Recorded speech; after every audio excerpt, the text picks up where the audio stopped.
Love, a sparkling diamond.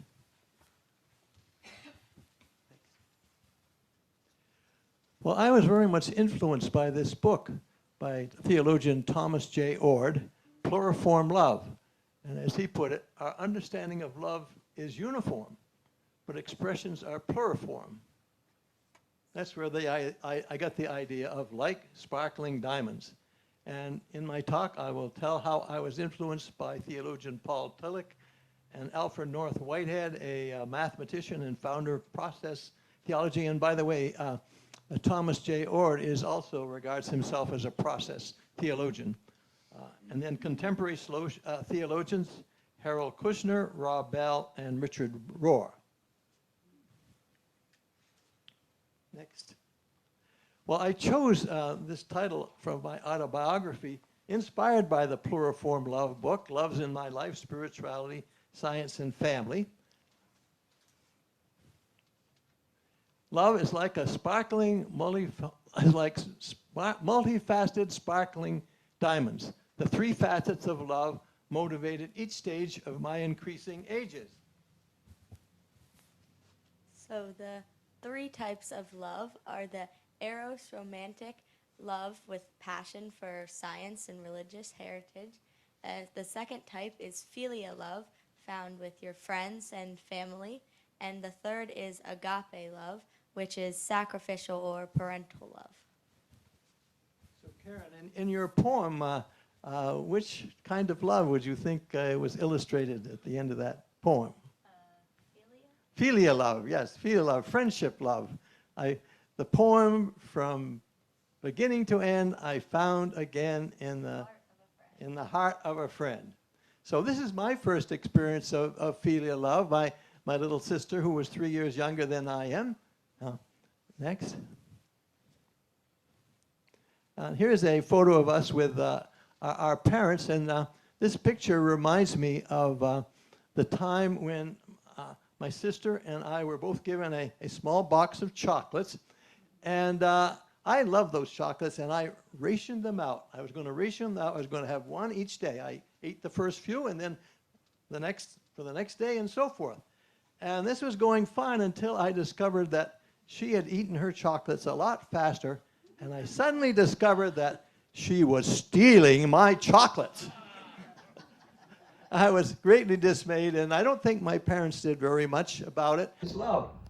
Therefore, all things happen for good when love prevails. I believe this is his interpretation of Paul's letter to the Romans 8:28. All things work together for the good for them that love God. Here's a photo of my Methodist minister dad and my music teacher mother.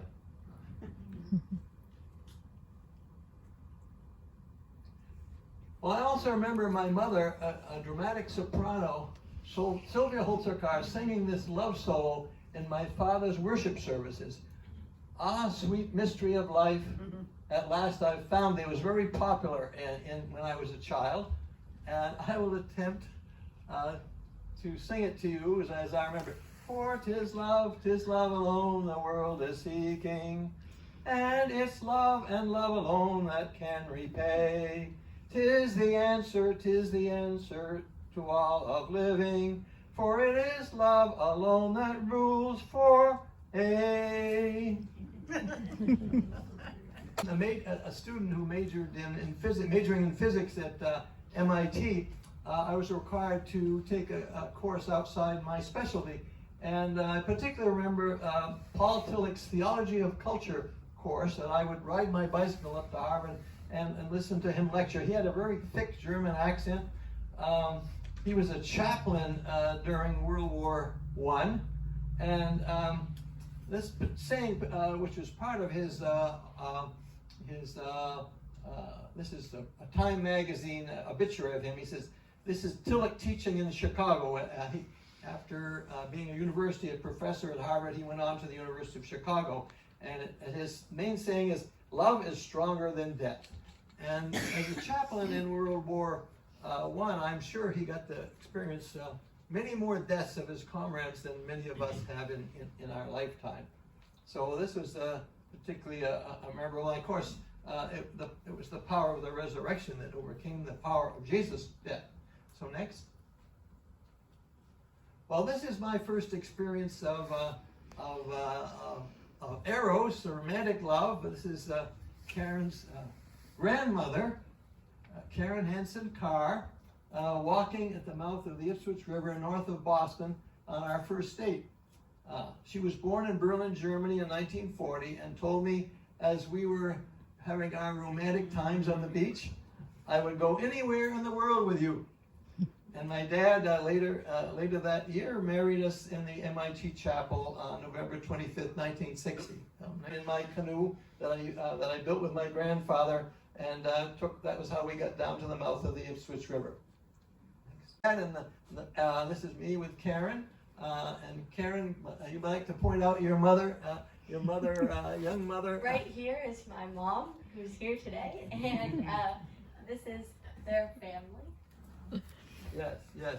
And we were celebrating my mother's birthday. She was born on February 14th, 1906, and we were celebrating together in 1982, a family celebration. You can see our growing family. And the next slide shows the more grown up. There's Karen in the left with her German native costume.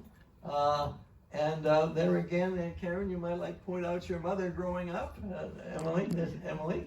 And my youngest daughter, Lilo, a few years later became the leading lady of the mother figure in her high school play, Fiddler on the Roof.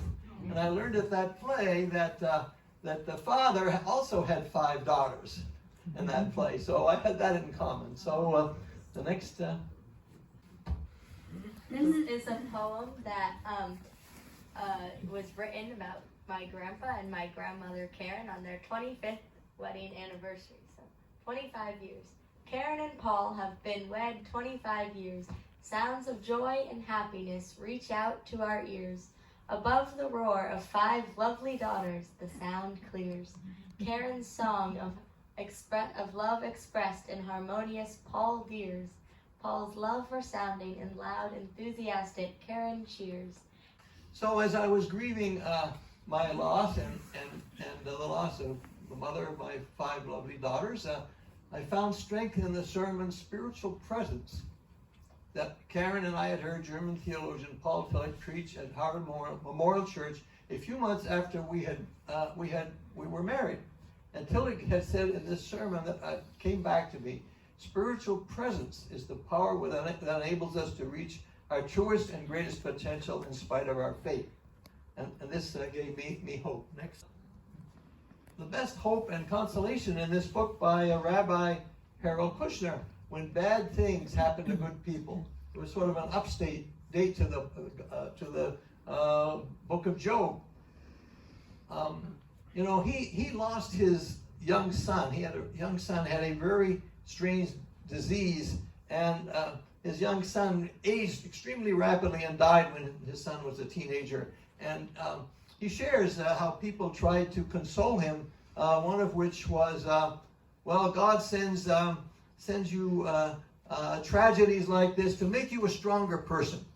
And he debunks this along with other attempts at consolation, and his conclusion was that God's love to people was expressed in community, the community of love that supported him at that time, and it was the same for me. It was my mother and sister, and I had a cousin in Switzerland. As a matter of fact, Emily has spent the summer after her mother died visiting our cousin in Switzerland, and Lilo and Sylvia, the 2 younger daughters, spent the summer with my sister, who was living in the Seattle, Washington area. My biggest problem was that I never was a girl. I never had been a girl, and I was very fortunate to have some neighbors, Ralph and Nancy Pellin, who basically socially adopted our kids, our young daughters. Next. Well, as Tom Ord wrote in another book, God's true omnipotence is omnipotence. That's the power of omni is another word for love. We get the word amicable, and the French word for French is ami. So he says that God's true omnipotence is omnipotence, the power of God's love. And Karen will read another helpful passage from It's in Romans chapter 8, verse 38. For I am convinced that neither death nor life, neither angels nor principalities, neither the present nor the future, nor any powers, height nor depth, nor anything else in all creation will be able to separate us from the love of God. God is. May you experience this vast, expansive, indestructible love. And may you know in your bones, and may you know deep in your bones that love wins. So, here's a final chapter of my life. I had made my home in Bedford, Massachusetts for 40 years. So why did I move 40 miles north to Bedford, New Hampshire? For Ginny! Yay, Ginny! To marry Ginny. Life, according to Richard Rohr. And God is love, says Reverend Rob Bell, and love wins. And the final slide. And so, may we all go forth today as we leave as sparkling diamonds. Thank you.